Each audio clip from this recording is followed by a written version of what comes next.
பண்ணி சார் இந்த இடத்துல பிளட் வேணும்னா சார் ரிசல்ட்லோ இல்லை அதுக்கு அடுத்து ரிசல்ட் யாராக இருந்தாலும் விட்டு ஹாஃப் அன் ஹவர்ல சார் வந்து பிளட் அட்மிட் பண்ணி கொடுப்பாங்க.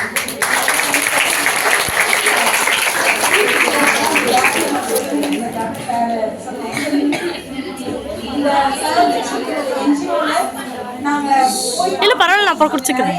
விஷயங்கள்லாம் பார்த்துட்டு நானும் அப்போ இருந்த அந்த என்எஸ்சி ஸ்டூடெண்ட்ஸ் எல்லாம் நாங்கள் சாரோட கூட்டிட்டு போனோம். கூட்டிட்டு போய் அந்த காம்படிஷன்ல இப்பயுமே அந்த பசங்க காவேரி இளைஞர்கள்லாம் ஒரு குரூப்பே இருக்கு. இந்த பசங்களோட அந்த குரூப்லாம் இருக்கு. ஸோ எதுக்கு சார் மாதிரி பர்சன்ஸ்லாம் உங்களுக்கு வந்து இன்ட்ரடியூஸ் பண்ணி வைக்கிறோம்னா நாளைக்கு என்எஸ்எஸ் மூலமா நீங்க யாருக்காவது 10 பேருக்கு அந்த மாதிரி ஏதாவது செய்யணும். அது இல்லாம இந்த மாதிரி பர்சன்ஸோட கான்டாக்ட்ஸையும் உங்களுக்கு கொடுக்குறோம்னா நாளைக்கு அவங்க உங்களுக்கே ஏதாவது ஒரு விஷயம் தேவைப்படுதுன்னா கூட சார் வந்து டெஃபினட்டா ஹெல்ப் பண்ற பர்சன். அதுக்காக தான் மேம் வந்து ஸ்பெஷலா அவங்களை கூப்பிட்டு இது பண்ணியிருக்காங்க. So sir tea முடிச்சுட்டாரு.